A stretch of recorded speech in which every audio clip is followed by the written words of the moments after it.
एक समय की बात है, हिमालय की तलहटी में बसे एक शांत राज्य में सिद्धार्थ नाम का एक राजकुमार रहता था।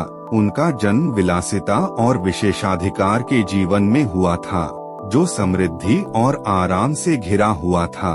हालांकि सिद्धार्थ को अपने भीतर खालीपन का एहसास होता था वर्टिकल बार, क्योंकि उन्होंने महल की दीवारों के बाहर मौजूद पीड़ा और कष्ट को देखा। एक दिन सिद्धार्थ ने अपने सारथी चन्ना के साथ महल से बाहर जाने का फैसला किया। वहां उन्हें जीवन की कठोर वास्तविकताओं, बीमारी, बुढ़ापा और मृत्यु का सामना करना पड़ा। इन मुलाकातों ने उन पर गहरा प्रभाव छोड़ा, जिससे उन्हें उस अस्थिरता और पीड़ा का एहसास हुआ जो हर मानव जीवन को छूती थी।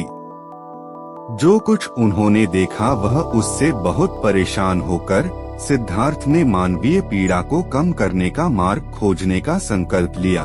उन्होंने अपने विलासितापूर्ण जीवन को पीछे छोड़ दिया, अपने परिवार को अलविदा कहा और आत्म खोज की यात्रा पर निकल पड़े।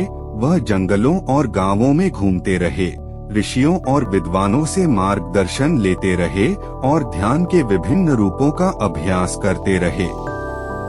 वर्षों बीत गए और सिद्धार्थ की खोज उन्हें बोधगया में एक पेड़ तक ले गई, जहां उन्होंने आत्मज्ञान प्राप्त होने तक ध्यान करने का फैसला किया।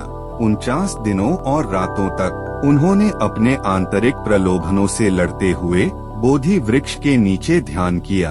अंततः मई की पूर्णिमा की रात को सिद्धार्थ को ज्ञान प्राप्त हुआ और वे बुद्ध बन गए, जिसका अर्थ है जागृत व्यक्ति। गौतम बुद्ध ने अपना शेष जीवन दूसरों को अपना नया ज्ञान सिखाने में बिताया। उन्होंने 4 आर्य सत्य और अष्टांगिक मार्ग का प्रचार किया और लोगों को दुखों से मुक्ति के मार्ग पर मार्गदर्शन किया। उनकी शिक्षाओं में करुणा, सचेतनता और निस्वार्थता के महत्व पर जोर दिया गया।